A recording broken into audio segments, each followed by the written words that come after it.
AITA for refusing to let my roommate's girlfriend move in permanently after she needed a place to stay for a few weeks. I, 31M, have been living with my roommate, David, 32M, for about 5 years. We met in college and have always gotten along well. Our apartment is a modest 2-bedroom, and we split rent, utilities, and chores fairly evenly. I enjoy my personal space and have a pretty structured routine, which David respects. A couple of months ago, David's girlfriend, Lisa, 29F, broke up with her previous roommate and suddenly had nowhere to stay. David called me and asked if she could stay with us just for a few weeks until she figured things out. I hesitated because our apartment is not large, and adding a third adult permanently, even temporarily, would disrupt my routine, but I agreed, thinking it would really only be short-term. The first week was fine. Lisa stayed in the guest bedroom, kept to herself most of the time, and helped with some meals. I thought everything would go smoothly, but by the second week, she started acting as if she lived there permanently. She moved more of her belongings into the apartment, including a large suitcase, boxes of clothes, and even a few pieces of furniture. She also began leaving personal items all over common areas like the living room and kitchen. I reminded her politely that it was only supposed to be temporary and asked her to keep things contained. She apologized and said she would, but the behavior didn't change. Then came the issue of chores. David and I have a system where we alternate cleaning the kitchen, vacuuming, and taking out the trash. Lisa began assuming she didn't need to help because she was just staying temporarily, but she also left messes everywhere, dirty dishes, crumbs, and used towels in the living room. I asked her again to help out, and she reluctantly washed a few dishes but didn't do much else. It got worse when she started staying overnight constantly. Our apartment has 1 bathroom, and sharing it among 3 adults is challenging. She would take excessively long showers, leave personal care items in the sink, and sometimes use our towels without asking. I brought it up with David, and he said, "She's stressed, just let it slide." I tried to compromise, but it kept happening. After 3 weeks, she asked if she could stay a little longer because she hadn't found a new place. I said no. I explained that our apartment wasn't meant for 3 people long-term, that my schedule and comfort were being disrupted, and that she needed to find her own place. She got upset and accused me of being selfish and not welcoming. She said she thought friends and their partners help each other in times of need. David got involved, saying that it's not fair to make Lisa feel unwelcome. He told me I should be more compassionate and that I was overreacting. I explained that my concern wasn't about being compassionate, but about boundaries, space, and the fact that she was no longer temporary. She was trying to make the apartment her home without contributing fully. David said that she didn't mean any harm and that I should compromise a bit. I tried to offer alternatives, like helping her find a short-term rental, giving her some money toward a hotel or Airbnb, or assisting her in looking for apartments, but she rejected every suggestion, insisting that living with us was easier and safer. I even offered to adjust my own schedule so she could use the bathroom or kitchen more comfortably, but it felt like nothing was enough. The tension escalated. Lisa started passive-aggressively leaving notes about cleaning, moved more of her things into common areas, and began using our kitchen supplies without asking.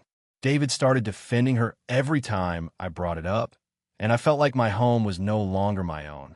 I love my roommate, and I wanted to help Lisa, but I felt trapped and frustrated. Finally, I told both of them that I could no longer allow her to stay in the apartment. I offered to drive her to nearby rentals, help her move her things, and give her a couple of nights to sort something out, but I drew a firm boundary. She could not live with us permanently. Lisa cried, accused me of being heartless, and said I had no sense of friendship. David was upset and implied our friendship might suffer. Mutual friends are divided. Some say I'm right to enforce my boundaries, that no one should feel forced to host an adult indefinitely in their own home. Others think I should have been more understanding, that it's just for a few weeks, and that I could have made small sacrifices for a friend. I feel guilty because I know she's going through a rough patch, but I also feel violated in my own space. My routine, privacy, and comfort have been disrupted, and I don't want to compromise my mental health for someone else's convenience.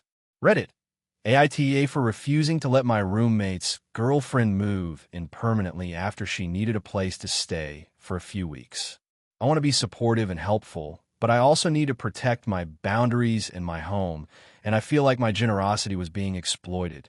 If you enjoyed the video, don't forget to leave a like and subscribe to the channel. It helps the content grow and motivates me to create even more great videos. Turn on notifications so you don't miss any new uploads. By the way, I'm curious, when do you usually watch my videos? While working, studying, or just relaxing at home? Let me know in the comments. I'd love to hear from you. Thank you for your support. AITA for refusing to attend my sister's wedding after she made me her maid of honor, but completely ignored my concerns. I, 28F, have always been close with my younger sister, Emma, 25F.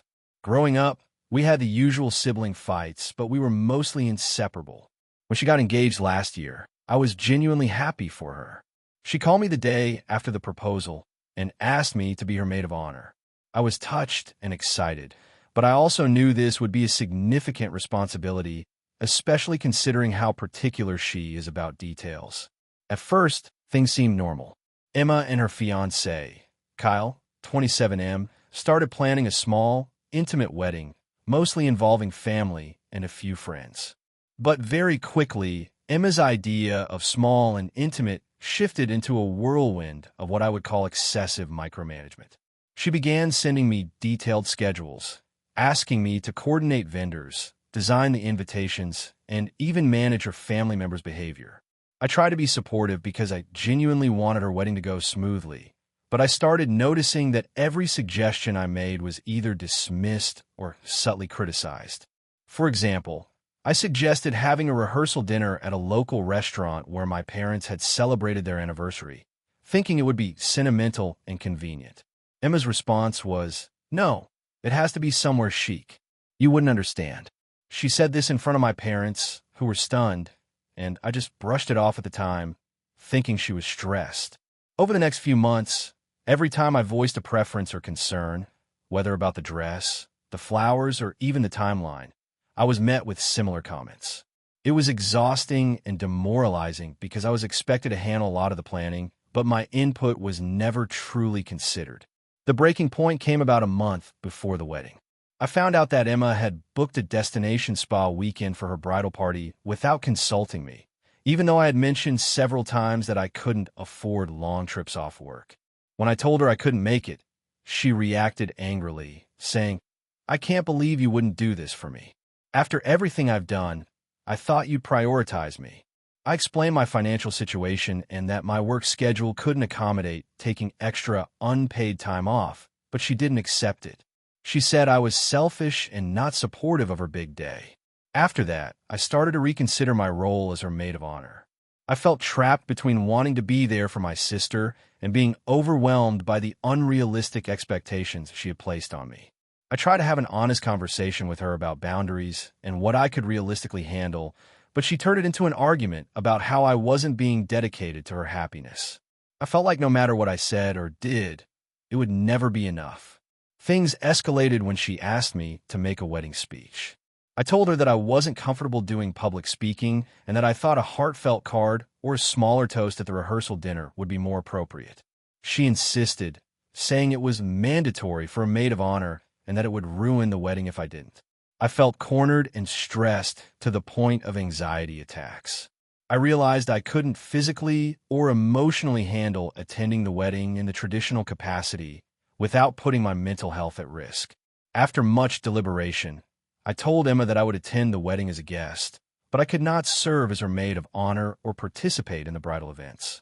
I explained my reasons calmly and repeatedly: financial constraints, work obligations, and emotional stress. I also offered to help in other ways that were less demanding, like helping coordinate small details via email or assisting with decorations on the day itself. I hoped she would understand. Instead, she reacted like I had personally betrayed her. She yelled, accused me of not loving her, and told me I was throwing away our relationship over a few days of inconvenience. Our parents tried to mediate, but she refused to listen to their perspective as well. Since then, our communication has been minimal, Mostly texts about logistics that I answer politely but without enthusiasm.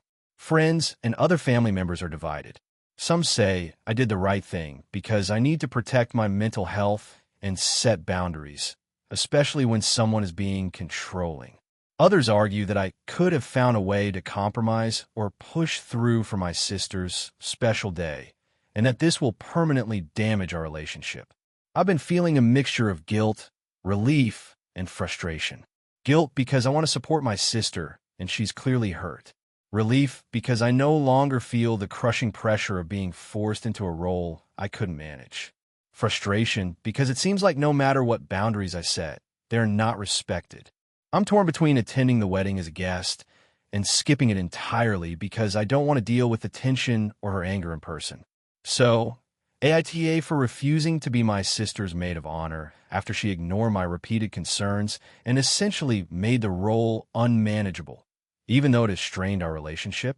AITA for standing up to my in-laws over our parenting choices and causing a huge family rift.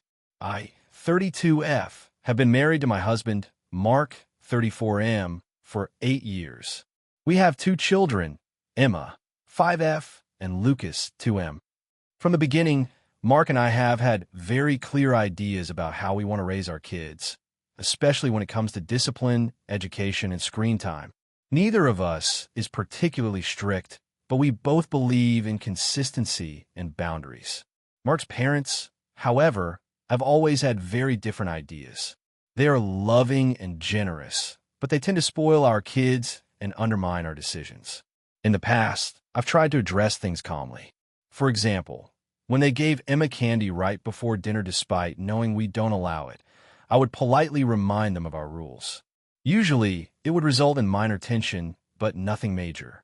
The situation came to a head last month during a weekend visit at my in-laws' house. Mark's parents offered to take the kids for a short trip to the park, while Mark and I relaxed at home. We agreed, setting strict instructions. No phones for the kids, stay within the park boundaries, and no buying treats.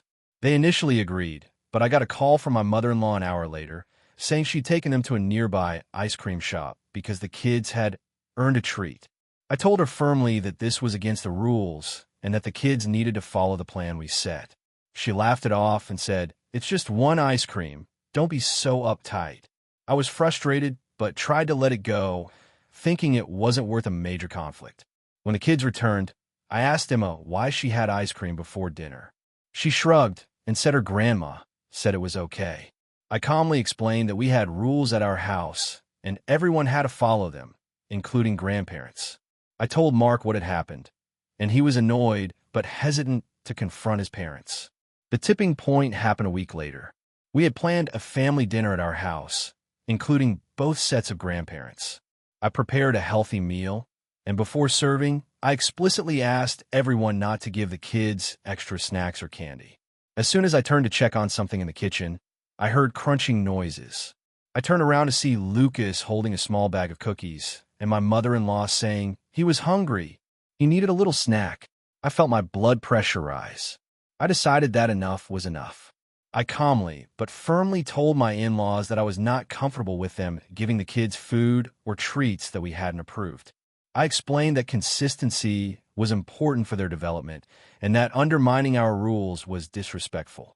My father-in-law scoffed and said, "You're treating your kids like little robots. We're just trying to have fun with them."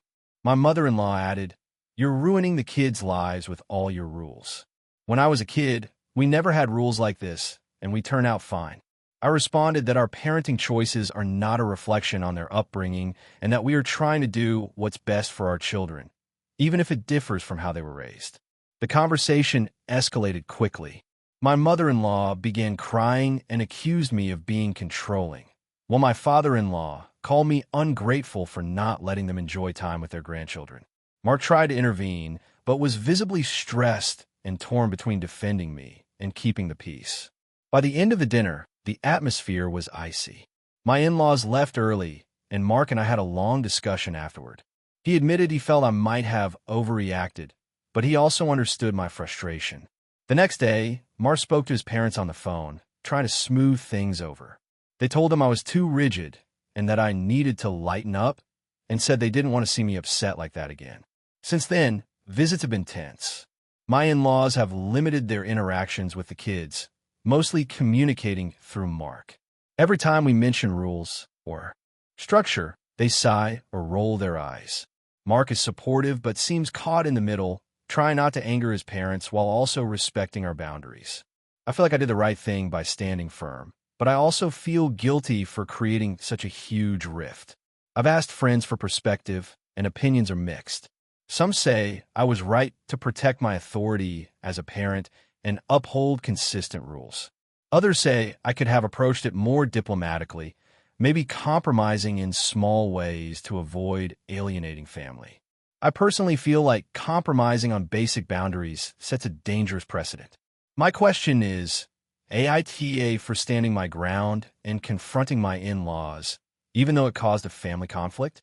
I know families clash sometimes, but I also feel like letting them continue undermining me would harm the kids in the long run.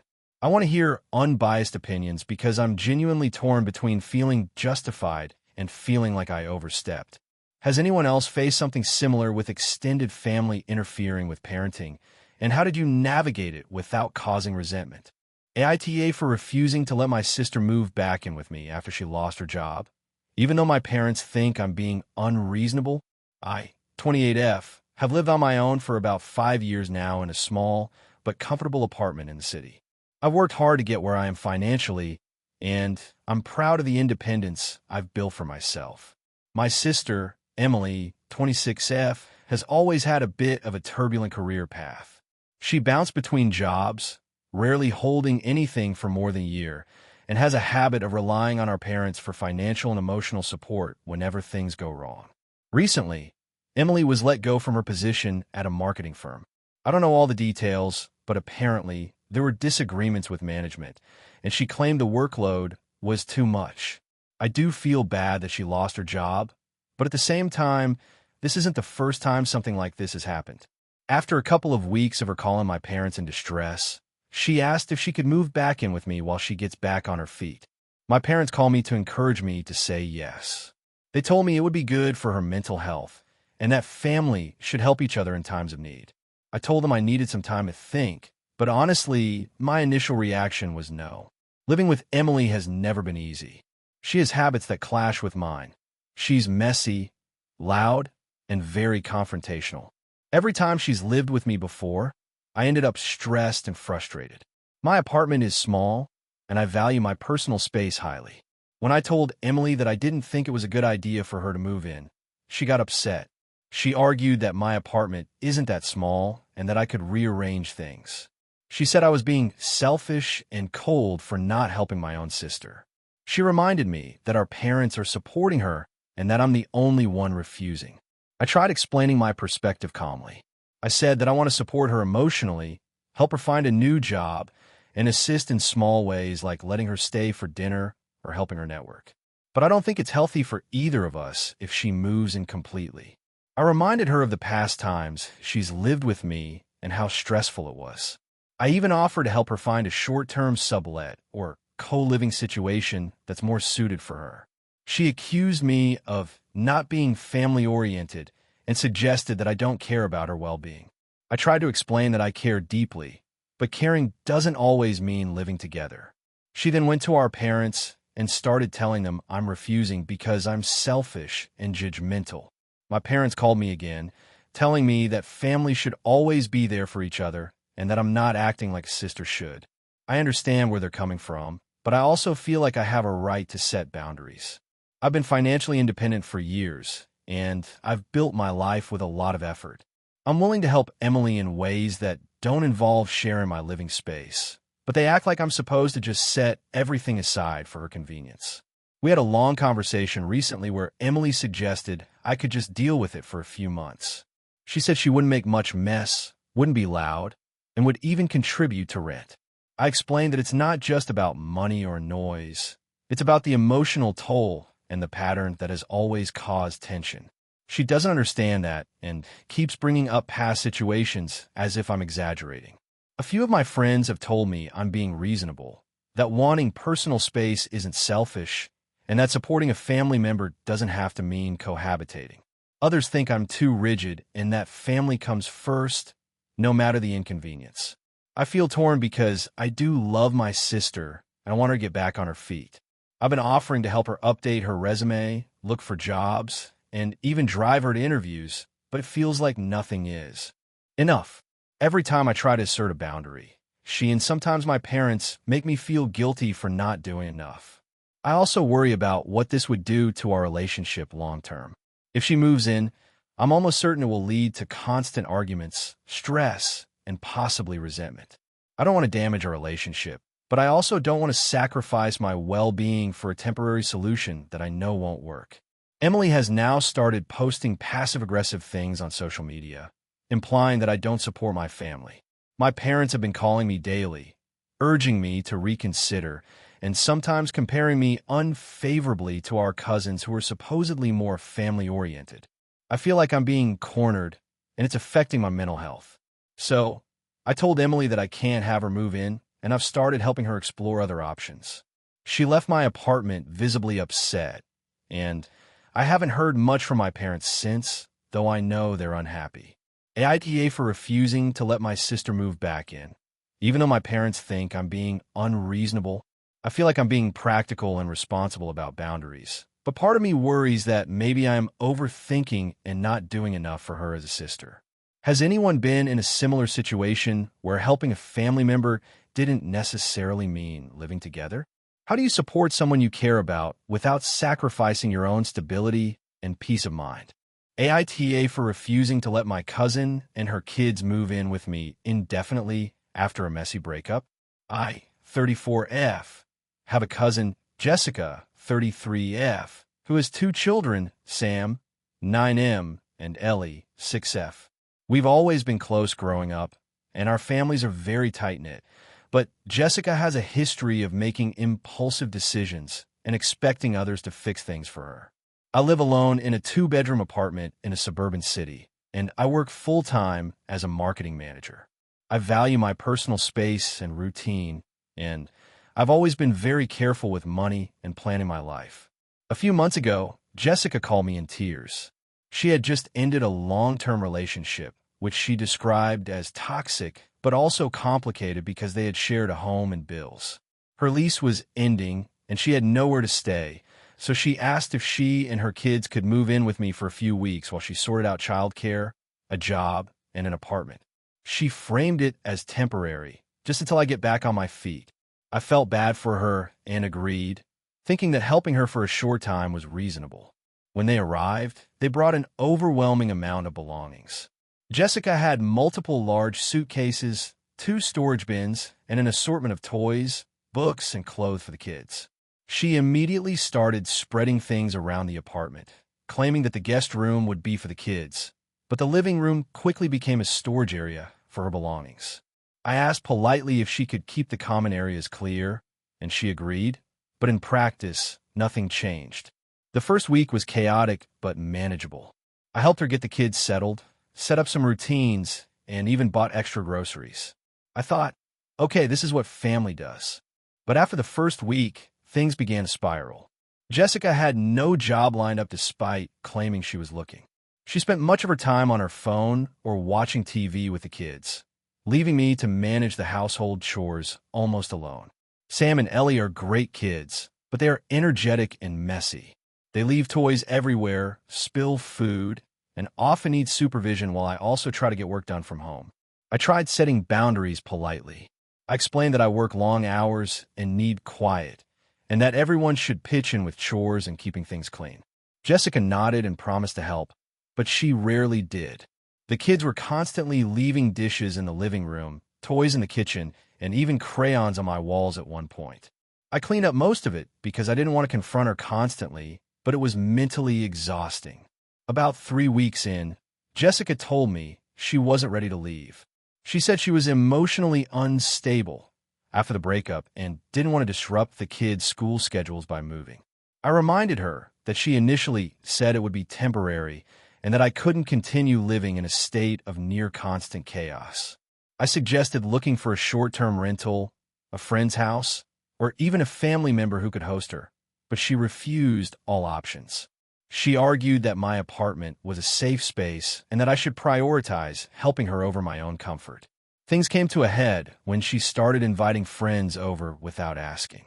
The living room became even more cluttered, and the noise level made it impossible for me to work. I told her firmly that she needed to leave within a week. She reacted badly, saying I was being selfish, unsympathetic, and that I didn't understand what it's like to be a single mom in crisis. She even threatened to call our parents and tell them I was kicking her out, which I knew could lead to a huge family conflict. I reached out to my parents to explain my perspective. They were sympathetic at first, but then told me that I should be more family-oriented and that refusing her was heartless. I tried to explain that supporting someone doesn't mean letting them impose indefinitely, that my mental health and ability to work were being affected, and that I had offered many other forms of help. They seemed to understand in theory, but were upset that I wouldn't relent. I offered to help Jessica with specific things, researching rentals, accompanying her to appointments, giving her some financial assistance for a security deposit if needed, and even babysitting during interviews or moving. She rejected most of these offers and insisted that my home was the only acceptable place. I told her that I couldn't continue hosting her and the kids, and that if she didn't find another place, I would have no choice but to ask her to leave. She left for a friend's apartment temporarily, but continues to send me messages saying I abandoned her. Mutual friends are divided. Some say I was right to set boundaries and that family should not come at the cost of your well-being. Others say I should have been more accommodating, that it's only temporary, and that I could have made small sacrifices. I feel torn because I do care about Jessica and her kids and want to help, but I also feel resentful, stressed, and like my kindness was being exploited. Reddit AITA for refusing to let my cousin and her kids move in with me indefinitely after a breakup. Even though she claimed it would be temporary, I want to support them, but I also need to protect my home, routine, and mental health, and I feel like my boundaries have been completely ignored. AITA for refusing to let my sister stay at my house after she lost her job. I, 34F, have always been the responsible one in my family. I have a stable career in software engineering, I own my home, and I manage my finances carefully. My younger sister, Lily, 28F, on the other hand, has struggled with stability her entire adult life. She's had a string of jobs she never kept for more than a year, and she has a habit of borrowing money without paying it back.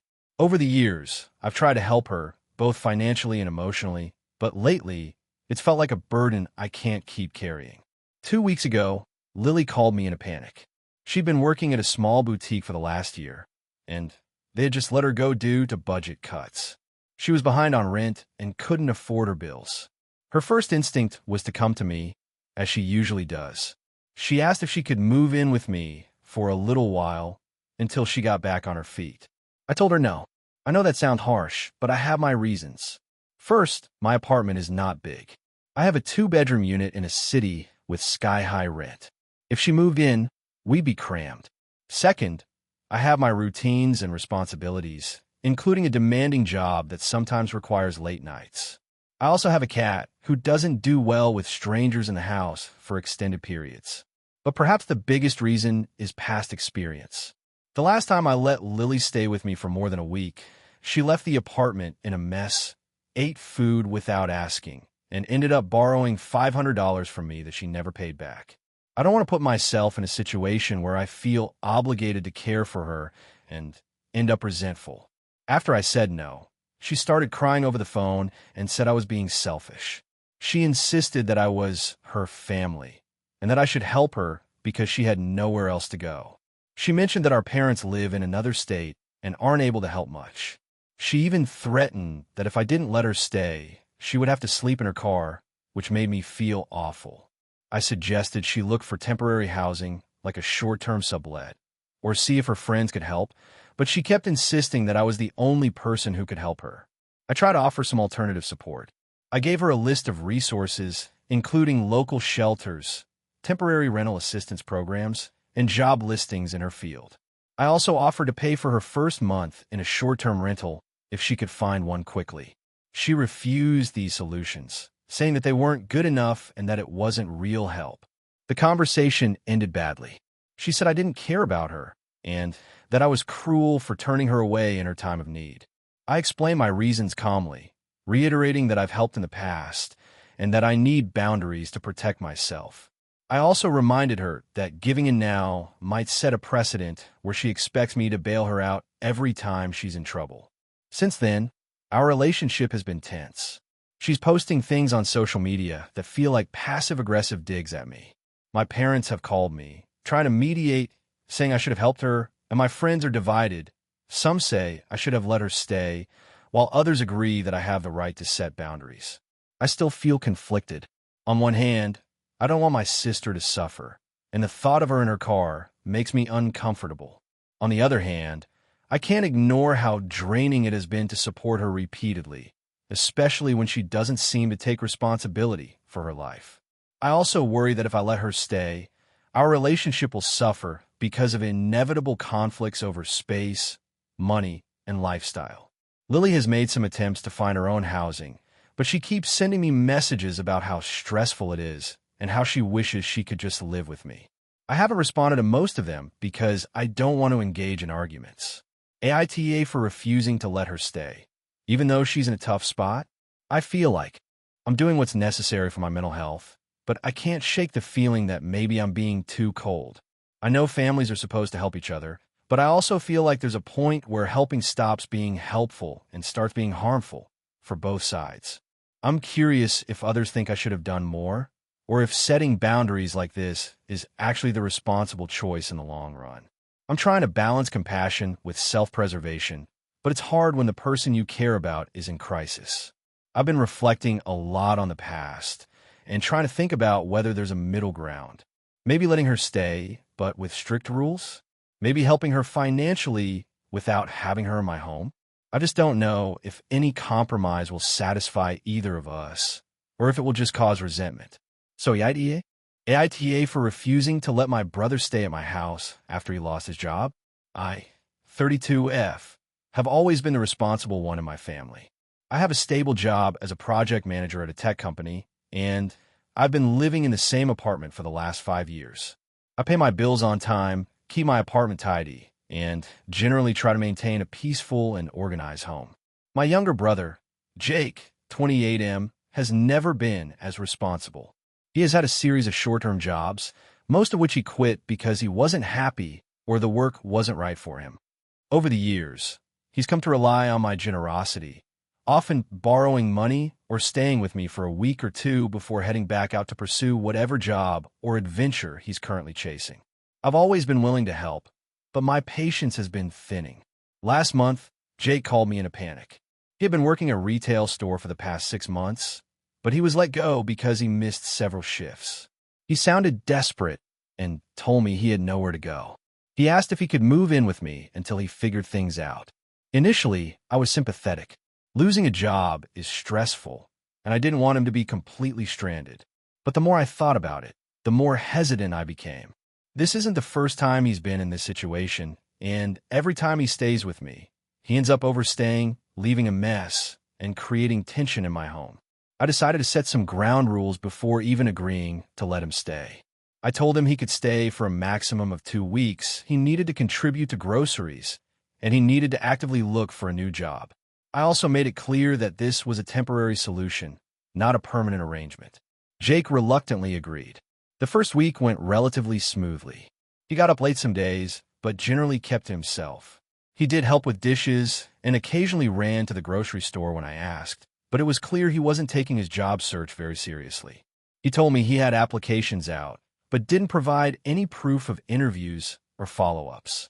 By the end of the second week, I had reached my limit. He was still unemployed, had no concrete plan for the future, and was acting as though he had no urgency to find work. On top of that, he had started inviting friends over without asking me, leaving trash in the living room, and borrowing money for things like video games and fast food. I reminded him that the 2-week deadline was approaching and that he needed to either find a job or make other living arrangements. Jake exploded. He told me I was being cold and unreasonable, and that family should support each other no matter what. He said I was prioritizing my comfort over his well-being and accused me of treating him like a child.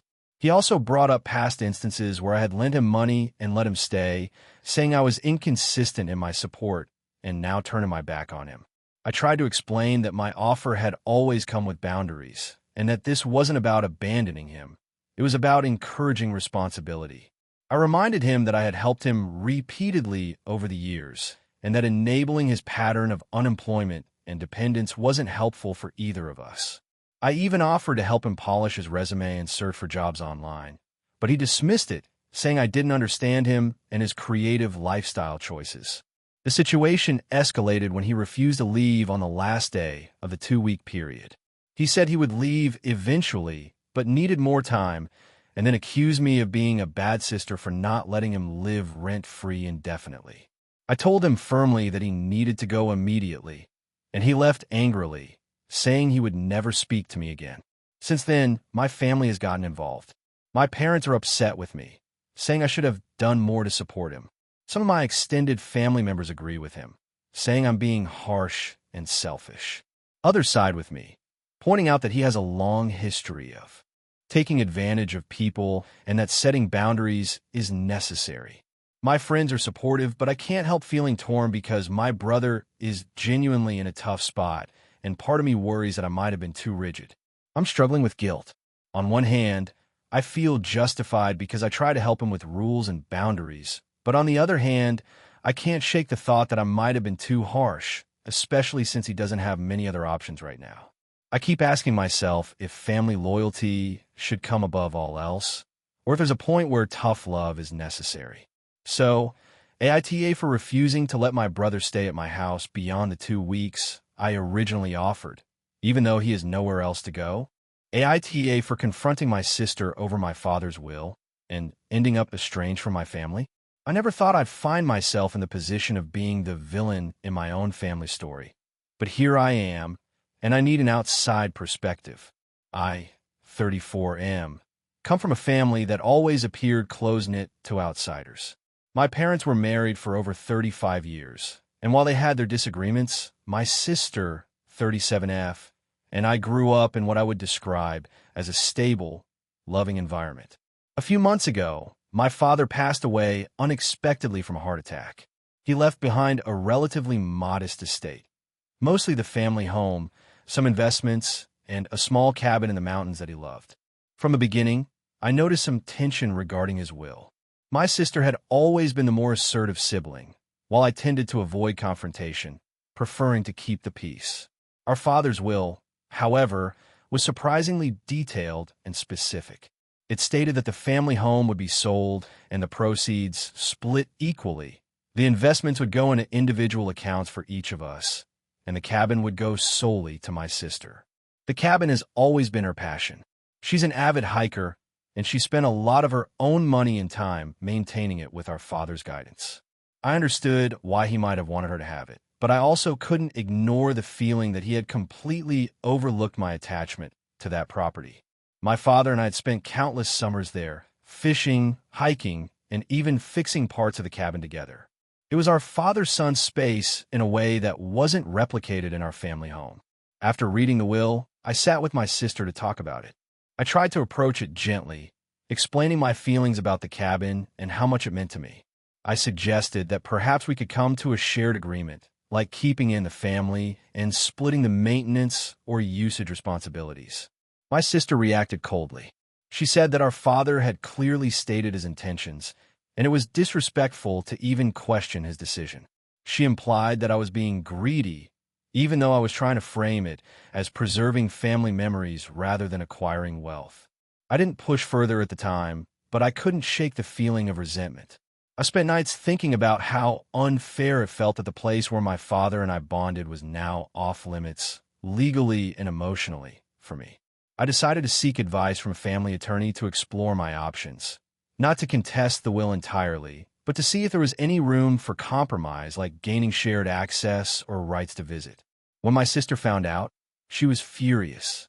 She accused me of trying to steal what's rightfully hers and immediately involved my mother. My mother called me, asking why I would even consider challenging my father's wishes. I tried to explain that it wasn't about money or ownership, but about memories and connection, but she didn't see it that way.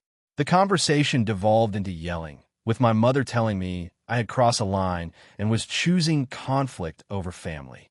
Things escalated further when my sister posted a message in our private family group chat. She called me entitled and selfish, claiming I was trying to undermine our father's intentions. I responded, defending my position calmly, but the damage was done.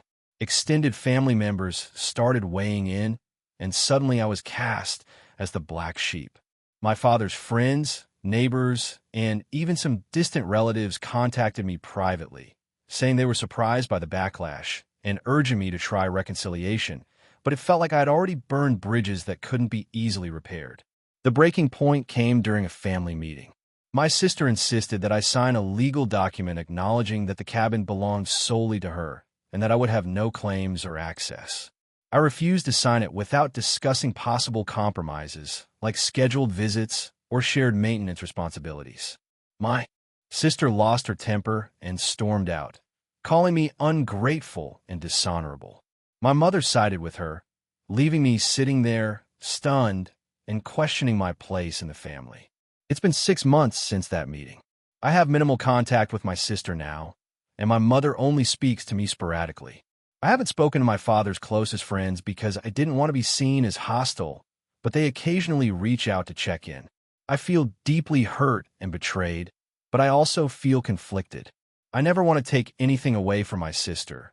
I just wanted a way to preserve my connection to the cabin and honor the bond one shared with my dad. Friends are divided on my situation. Some say I should have accepted the will and not made waves, arguing that my father's intentions are clear and it's selfish to push back. Others support me, saying that wanting to maintain a meaningful relationship with a place tied to my father's memory is reasonable and that my sister's reaction was extreme. I keep wondering if there was a better way to handle it, some middle ground I missed, or if I'm genuinely in the wrong for even attempting to discuss the cabin. So, AITA for confronting my sister over my father's will and insisting on having some sort of access or shared connection to the cabin, even though legally it's hers. I feel like I'm defending my memories and relationship with my dad, but my family sees it as greed and betrayal. I don't know if I crossed the line, and it's eating me up inside. Hey friends, if you enjoy this content, don't forget to like the video and share your thoughts in the comments. We really want to know what you like and what could be improved. What do you think of the video?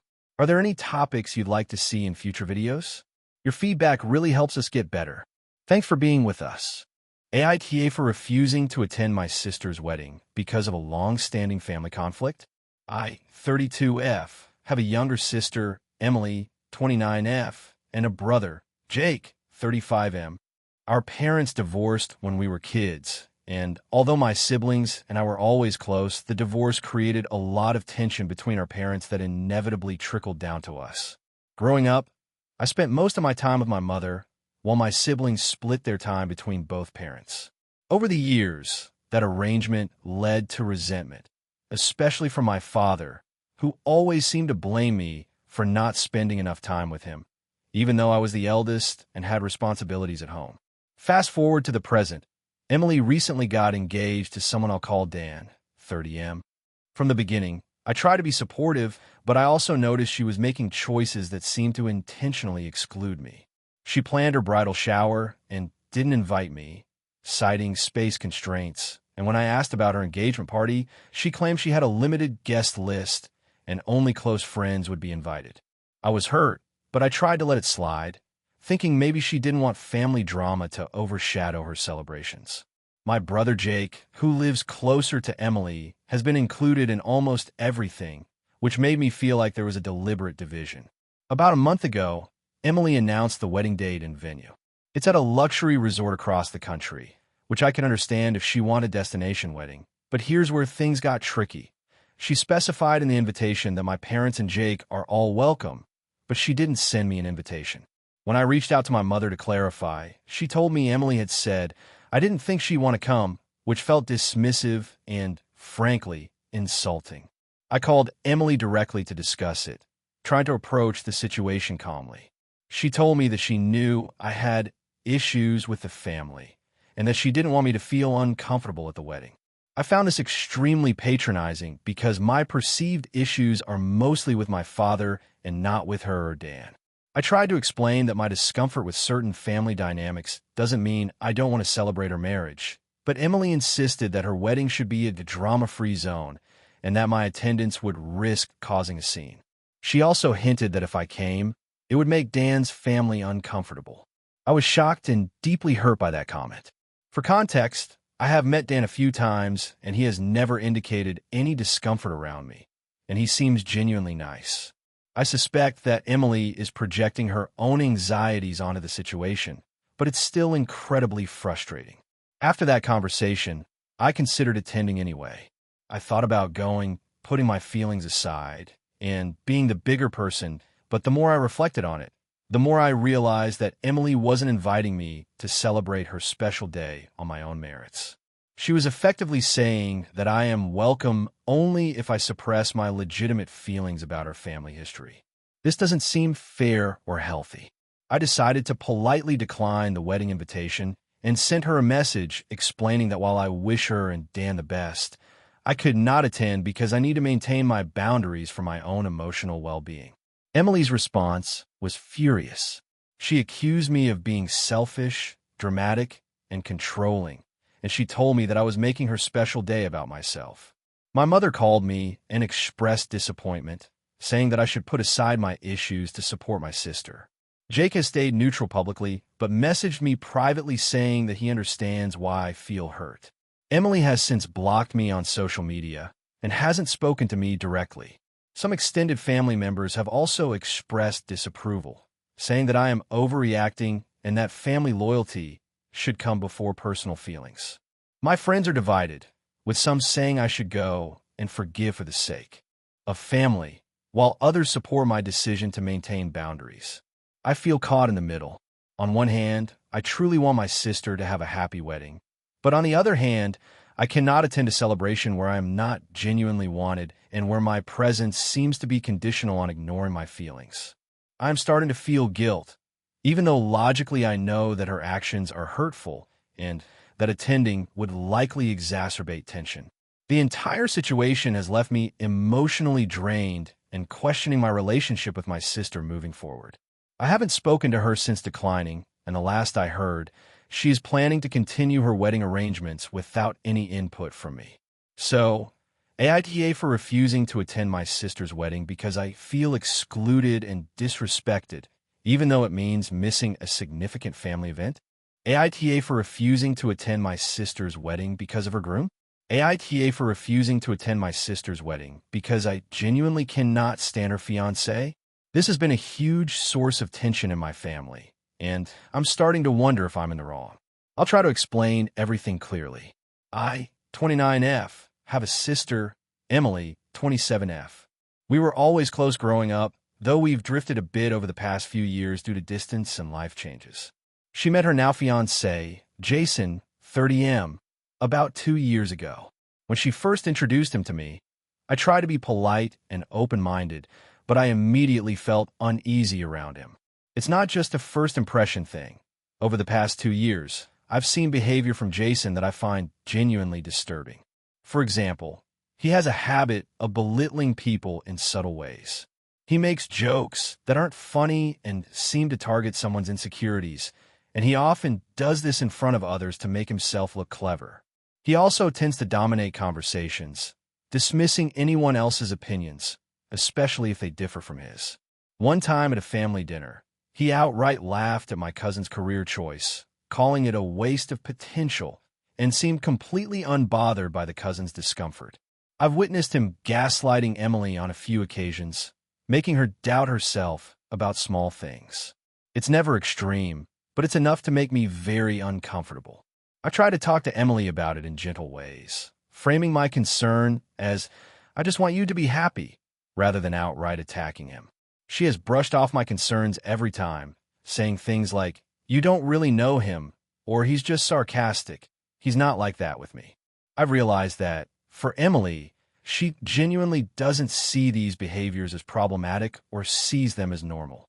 Fast forward to now. Emily is engaged, and the wedding is scheduled for later this year. I was invited like any sister would be, but I told her I wasn't comfortable attending. I explained that I have serious reservations about Jason and that being around him makes me anxious.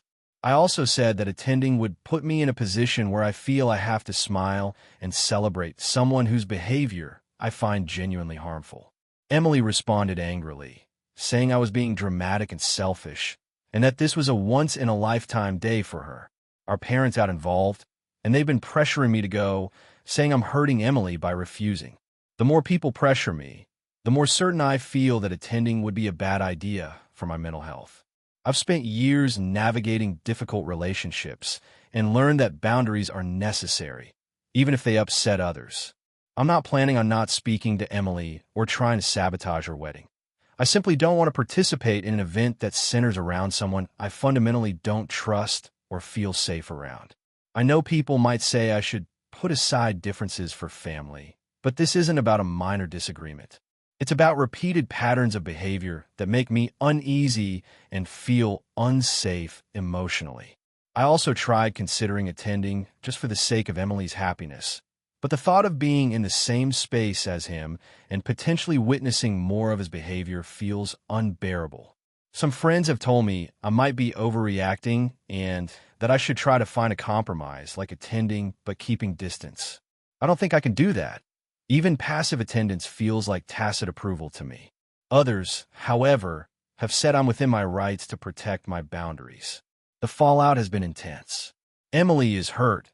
My parents are upset with me, and extended family members are starting to take sides. She has called me selfish and accused me of choosing her happiness over a stranger over her relationship. I feel like I'm being reasonable and that my decision is about my mental health and values, but I can't shake the guilt. I considered writing her a heartfelt letter to explain my decision in detail, try and make it clear that I love her and respect her choices, but I can't support the person she's marrying. I worry this will permanently damage our relationship, but at the same time, attending the wedding feels like betraying myself. So, Reddit AITA for refusing to attend my sister's wedding because of her fiancé.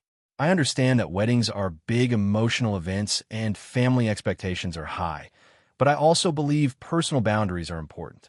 I genuinely want to maintain a good relationship with Emily, but I don't think I can do that by being around someone I feel is toxic. I haven't fully communicated the depth of my reasons to anyone beyond my parents, and I worry people will view me as cold or unreasonable. I'm asking here because I need some perspective. Am I truly being selfish? Or is this a case of standing up for myself in a healthy way? I feel stuck between protecting myself and maintaining family harmony, and I'm not sure which is the right path. AITA for causing a huge family conflict over my sister's wedding plans. I, 28F, have a younger sister, Emily, 25F, who is getting married this summer. Our family has always been pretty close-knit, and we've celebrated everything together. But her wedding has become a huge source of tension, mostly because of differing opinions between my family and my fiancé's family, as well as some personal boundaries that I may have crossed. Emily and her fiancé, Daniel, 27M, have been together for about 6 years. They recently got engaged and decided to have a traditional wedding in our hometown, which is small and close to where our parents live. From the start, Emily made it clear she wanted a relatively small, intimate wedding with close family and friends. She wanted a day that felt personal, without any huge, extravagant gestures or extended family drama. She also specified she didn't want any family members to influence the planning too much, which I thought was reasonable. However, things began to get complicated when it came to the guest list. Emily invited immediate family and her closest friends, but my parents, being the way they are, started asking her to invite their extended cousins, old neighbors, and even people we hadn't seen in years. Emily politely declined most of these suggestions, but she did allow a few additional family members at my parents' request. I thought this was fair. She was trying to accommodate our parents without compromising her vision. The first real conflict came when my fiancé, Mike, 29M, and I discussed accommodations. Mike's family lives in another state, and they wanted to rent a block of rooms at a nearby hotel. Emily was fine with it, but my parents started insisting that our side of the family stay together in a separate set of rooms, claiming it would be more convenient and better for photos. I tried to mediate and suggested a compromise where everyone could stay in the same hotel, but in different room types, but my parents argued, saying it would look bad if they didn't follow their idea. I was frustrated, but didn't escalate. I wanted Emily's day to go smoothly. Then came the wedding registry. Emily had a clear idea of what she wanted and even registered for experiences rather than traditional gifts, like cooking classes and weekend trips. My mother, however, complained that it wasn't proper and began buying her own gifts without consulting Emily. I confronted my mom privately, asking her to respect Emily's choices, but she responded that she was helping and that Emily needed guidance. This didn't sit well with me, but I still tried to remain calm. The biggest incident occurred about a month ago.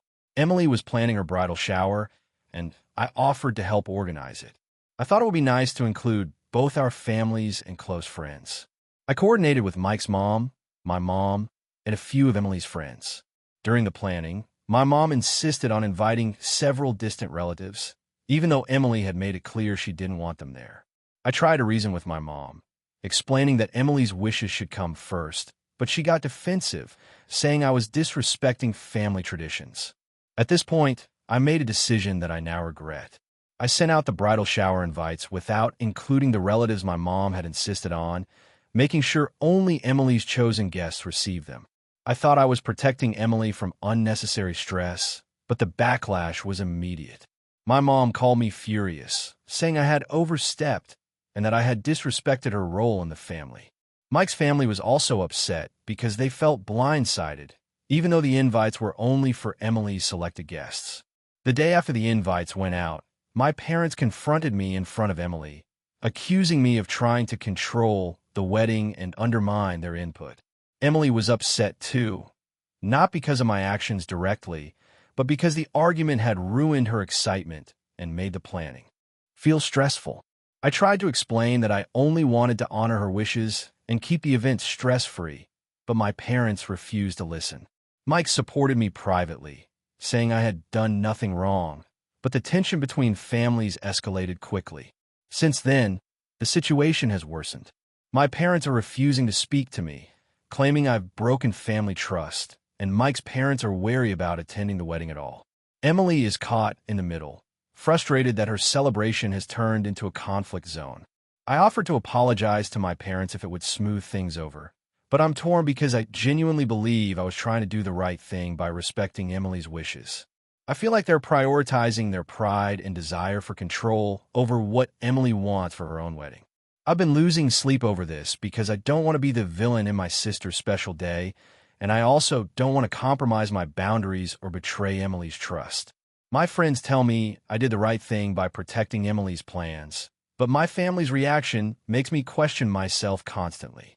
I never imagined that organizing a small bridal shower could cause such a massive family feud. So, AITA for sending out the bridal shower invitations without including the relatives my mom insisted on. I feel like I was acting in Emily's best interest, but the fallout has been intense, and I don't know if I handled it correctly. I also don't want to damage my relationship with my parents permanently, but I can't go back and invite people Emily didn't want. Has anyone else dealt with this kind of wedding family conflict? I feel like I'm in an impossible situation where no choice feels right. AITA for refusing to attend my sister's destination wedding after discovering a long-held family secret. I, 32F, have always had a complicated relationship with my family, but I try my best to maintain a sense of civility, especially when it comes to my younger sister, Emily, 28F. Growing up, Emily and I were close in age, but never particularly close emotionally. She was the golden child in the eyes of our parents, always excelling in school, sports, and later, her career. I was more independent, often traveling, pursuing unconventional paths, and sometimes clashing with our parents over my choices. Emily recently got engaged to Mark, 30M, a seemingly perfect guy who has a strong career in finance and is incredibly charismatic. The wedding, as it turns out, is going to be a destination wedding in Tuscany, Italy, which would cost me roughly $5,000 to attend if I include flight, hotel, and gifts. I have a decent income, but I also have student loans and rent that make spending that much in one go difficult.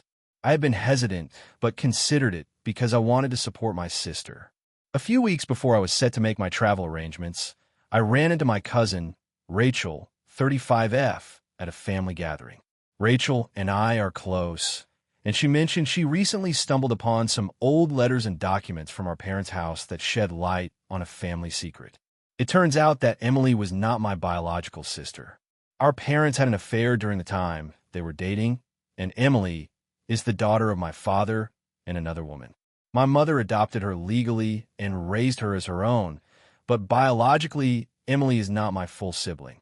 I was shocked, angry, and confused. I confronted my parents privately, trying to get clarity. My father confirmed the story reluctantly, while my mother broke down and begged me not to tell Emily. She said that revealing this now would ruin Emily's trust in the family and her upcoming wedding. They framed it as a family secret to protect and insisted it was better left untouched. I struggled to process this. Part of me wanted to confront Emily, but I also understood the potential fallout and devastation. After days of agonizing over my decision, I decided to not tell Emily and instead confront my own feelings privately. However, the thought of celebrating such a joyful occasion for someone who, unbeknownst to them, is not my full sibling, left me feeling conflicted and uneasy. I emailed Emily explaining that I would not be attending the wedding. I cited financial reasons initially because I didn't want to hurt her. I also told her that I needed some time to process family matters and that traveling overseas for a celebration while in such emotional turmoil felt wrong. My parents and cousin Rachel were aware of my decision, and Rachel supported me, saying that emotionally I wasn't in the right headspace for this wedding. Emily was devastated. She texted me repeatedly, asking if this was about her and Mark, asking me to reconsider, and even hinting that my absence would be seen as a betrayal by the rest of the family. She mentioned that our parents were furious as well, framing it as a selfish decision. I tried to explain as delicately as possible that I needed time to reconcile my feelings about the family secret and that attending a lavish wedding while carrying such a burden would be impossible for me emotionally. My parents, however, are insisting that I apologize and attend. They say I'm overreacting and that this is a once-in-a-lifetime celebration for Emily, and that family loyalty should trump personal feelings. I told them that my loyalty to the family does not mean I can ignore my own mental and emotional well-being, especially when processing something so profoundly life-changing. I've received mixed advice from friends. Some say I am overreacting, that my presence at Emily's wedding is not about biology or secrets, but about family support and love. Others say that I am justified in taking time for myself, and that Emily's happiness should not come at the expense of my own mental health. I feel stuck. I love Emily, but this revelation has made it impossible for me to see her in the same way. At the same time, I don't want to create a rift that could last for years. The wedding is now in 2 months, and my decision is final. I have decided to write Emily a heartfelt letter explaining my absence, emphasizing my love for her, but also my need to step back to process the family truth. I know this will likely be seen as cold or unkind, but I don't feel capable of putting on a happy face while feeling this betrayed and disoriented. I am turning to Reddit to ask AITA for refusing to attend my sister's wedding after discovering that she is not my biological sibling. Even though I am not planning to reveal the secret to her, I am trying to navigate between my own emotional health and the expectations of my family, and I honestly don't know if I am being selfish or reasonable. Edit: to clarify, I am not cutting off contact with Emily permanently. I plan to maintain a relationship, but at a distance while I process this. My main issue is the wedding itself and the emotions tied to it. AITA for refusing to host my brother's wedding at my house, even though I live in the same city. So, here's the situation. I, 32F, live in a moderately sized house in a decent part of town.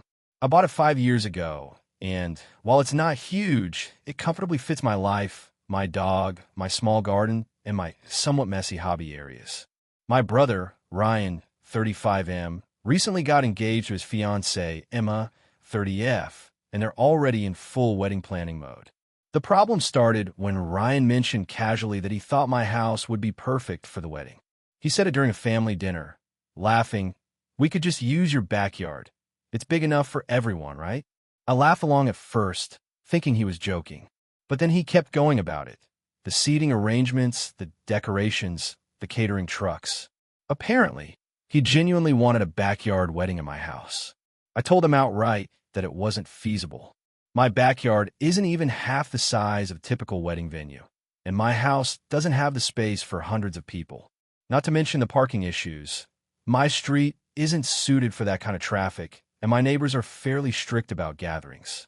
I also mentioned that I didn't want the stress of hosting something so big. Ryan seemed disappointed but shrugged it off, saying, "We'll figure it out. It won't be that big of a deal." Then came the guilt trip. Ryan and Emma started talking about all the money they could save if they didn't have to rent a venue, and how they could use that money to upgrade other wedding aspects. They kept emphasizing how special it would be to have a family home wedding, making it feel like I was refusing them a meaningful experience. I told them I understood, but my house just isn't appropriate for something that size. I suggested alternative solutions, renting a small local hall, having it at a park, or even a venue in our neighborhood that's reasonably priced. Each time, they waved off the suggestion. Things escalated when Ryan's parents got involved. My parents called me, saying I should reconsider and that I was being selfish for not letting my brother use my home. They said it's family, not strangers, and that I should be honored to host. I tried to explain that it's not about them being family. It's about logistics, safety, and my comfort. They said, "Come on, it's just one day. Can't you do this for your brother?" I tried to negotiate a compromise. I offered to host the rehearsal dinner, or even a small brunch the next day. But no, they insisted it had to be the wedding day itself at my house. I even offered to help financially with a venue or decorations. But apparently, my house was the only option they wanted. Things got worse at a family brunch a few weeks later. Ryan said, loudly, that I obviously don't care about family traditions or making memories. Emma chimed in that most siblings would jump at the chance to host a wedding at their house. My parents nodded, clearly annoyed with me. I just stayed quiet, trying not to start a fight. I finally said, "I'm happy to celebrate with you guys, but my house isn't suitable for a wedding of this size. I'm not refusing to be part of your wedding. I just can't host it here." Ryan got visibly angry. He told me that I was ruining his special day, that I was being unreasonable, and that I always make things about yourself. Emma added that if I didn't host, they might just exclude me from certain parts of the wedding. I couldn't believe it. I'm literally offering to help and be part of the wedding in other ways, but they're acting like I'm betraying them. Since then, the family dynamic has been tense. My parents are still subtly taking sides, and Ryan has started passive-aggressively posting on social media about how some people just don't support their family. I feel guilty sometimes, but I also feel like I shouldn't have to sacrifice my home and my peace for their convenience. I'm now getting texts from mutual friends asking why I won't let them use my place, and I'm starting to feel isolated. I know my brother is excited about his wedding, and I want him to have a beautiful day, but I just can't host it. Am I wrong for standing my ground? AITA here. AITA for refusing to attend my sister's wedding after discovering a huge secret about her fiancé. 28F. Have always been close to my older sister, Megan, 32F. We grew up sharing a room, swapping clothes, and supporting each other through every high and low. Recently, she got engaged to a guy named Eric, 33M, and while I didn't know him well, I met him a few times and thought he seemed charming and polite. Megan has always been careful about who she dates, so I trusted her judgment. When she announced her engagement, I was genuinely happy for her, even though part of me felt a bit anxious because Eric seemed almost too perfect. Over the last few months, wedding planning has been hectic, but mostly joyful. I helped with invitations, bridal showers, and even a DIY project for centerpieces. Megan was stressed at times, but I figured that was normal. About a month ago, I had a work trip out of state, and during a slow evening at the hotel, I started talking to a coworker, Laura, 29F. Laura and I ended up chatting about family drama and relationships, and she mentioned in passing that her brother's friend, Eric, had been in some legal trouble a few years back. I didn't think much of it until she described it in more detail. Apparently, Eric had been involved in a large-scale insurance fraud scheme.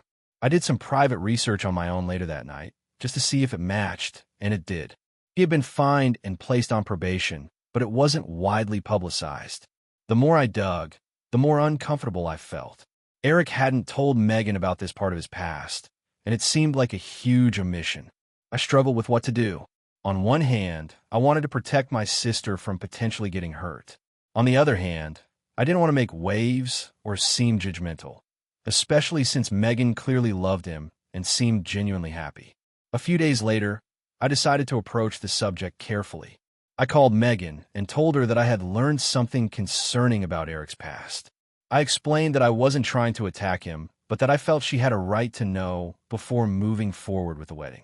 Megan's reaction shocked me. She was extremely defensive and said I had no right to interfere in a relationship. She accused me of trying to sabotage her happiness and even said I was overreacting because everyone has a past.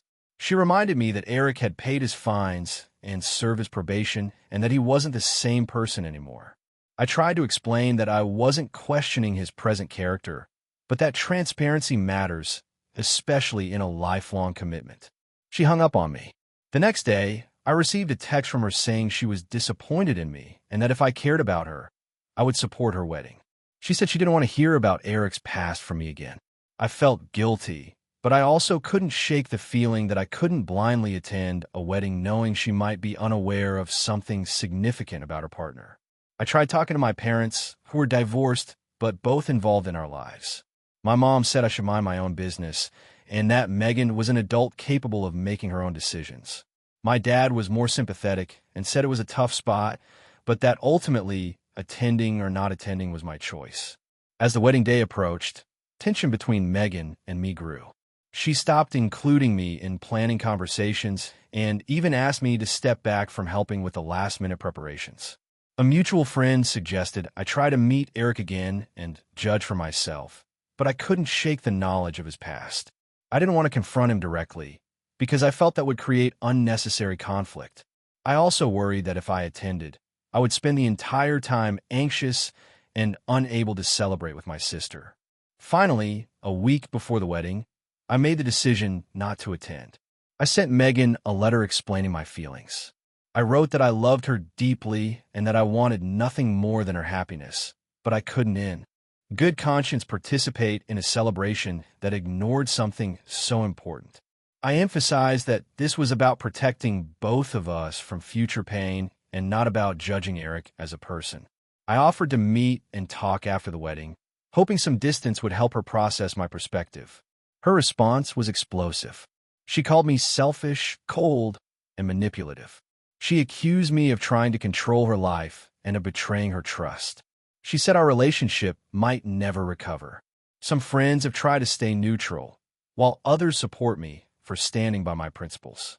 I even received mixed messages from other family members, some saying I overstepped and others saying I did the right thing by prioritizing honesty. Since then, I've felt isolated and anxious. I miss my sister terribly, but I also feel conflicted about whether I did the right thing. I know my absence hurt her, and it's weighing heavily on me. Part of me wonders if I should have kept quiet or attended and let her find out on her own, but another part of me feels that attending would have been disingenuous and a betrayal of my own morals. I'm struggling with whether I am truly in the wrong for refusing to attend. My actions were meant to protect my sister and myself, but they have caused significant damage to our relationship. AITA for refusing to attend my sister's wedding after discovering a secret about her fiancé, even though I acted out of concern rather than malice. AITA for refusing to cover my sister's wedding expenses, even though it caused a huge rift in my family. I, 32F, have always had a complicated relationship with my younger sister, Emma, 28F. Growing up, she was the golden child, smart, outgoing, and effortlessly popular. I was more reserved, always careful with my money, and focused on building a stable life for myself. Our parents treated us differently, often praising Emma for achievements that I had worked just as hard for. Despite this, I try to maintain a relationship with her, even if it was strained. A few years ago, I started dating my partner, Alex, 34M, and we quickly became serious. We bought a small house together, and our financial situation stabilized. I have always been responsible with my money, saving carefully, investing wisely, and ensuring we could afford our own life without debt. Emma, on the other hand, has always struggled financially. She works a decent job, but tends to spend impulsively and has little savings. Last year, Emma got engaged to her boyfriend, Matt, 30M, and immediately started planning an elaborate wedding. From the start, she hinted at the cost being unmanageable and suggested that family members might help cover some expenses. At first, I didn't think much of it. I assumed she was joking. But the hints became more pointed. Her parents were contributing only partially, and she began specifically asking me if I could help pay for certain things like the flowers, catering, and her dress. I was taken aback. My parents were in a position to help if they chose to, but they had their own financial priorities, and I had worked hard to be financially independent. I told Emma that while I loved her, I couldn't cover her wedding costs. I offered to help in other ways, helping plan, providing moral support, and assisting with small DIY projects that wouldn't break my budget, but I couldn't write checks for thousands of dollars. Emma reacted very negatively. She accused me of being selfish and claimed that families should support each other, especially on such a significant day. I tried to explain that supporting someone doesn't always have to mean giving money and that I had my own financial responsibilities. She escalated by sending me a list of everything she needed financial help with totals reaching tens of thousands of dollars. It was overwhelming and frankly insulting, considering my own financial boundaries. The situation got worse when our parents got involved. They seemed to side slightly with Emma, saying that it would be kind to contribute more than just time or advice. My parents have always been generous, but I know they have limits, and I didn't want to jeopardize my financial security for a one-day event, even for my sister. I stuck to my position, explaining calmly but firmly that I wasn't comfortable funding large parts of the wedding. Emma took my refusal very personally. She started distancing herself from me, ignoring calls and texts, and making passive-aggressive comments in family gatherings. One particular incident stands out. During a holiday dinner, she loudly complained about how some people in the family didn't support her and made it sound like I was the villain. The tension was palpable, and our parents looked visibly uncomfortable. I understand that weddings are emotionally charged and that my refusal might have hurt her feelings. But I also feel that Emma is disregarding my right to manage my finances and my personal boundaries. I try to offer help in other ways, including helping with decorations, organizing her bridal shower, and even negotiating discounts with vendors. But she kept insisting that if I truly loved her, I would pay for her dream wedding. Things escalated even further when she started sharing the story with extended family, portraying me as the cold, uncaring sister who refuses to help. This has led to subtle social pressures and awkward situations at family gatherings, making me feel isolated. I don't want to contribute beyond my means, just to avoid drama, but I also don't want to completely lose my relationship with my sister. After weeks of back and forth, I finally set a clear boundary. I would not pay for the wedding, but I would continue supporting her in non-financial ways. I emphasize that my love for her isn't conditional on money, and that a wedding is just one day, whereas our relationship as siblings is lifelong. Emma responded by cutting off almost all communication. Our parents have been trying to mediate, but it's a tense, ongoing situation. I feel caught in a difficult spot. On one hand, I don't want to be financially irresponsible or feel pressured into giving money I can't spare. On the other hand, I hate that this has caused a rift in my family, and I worry that my sister will hold a grudge forever. I keep thinking that maybe I should just give in to avoid drama, but I also know that compromising my financial security for someone else's desires doesn't feel right.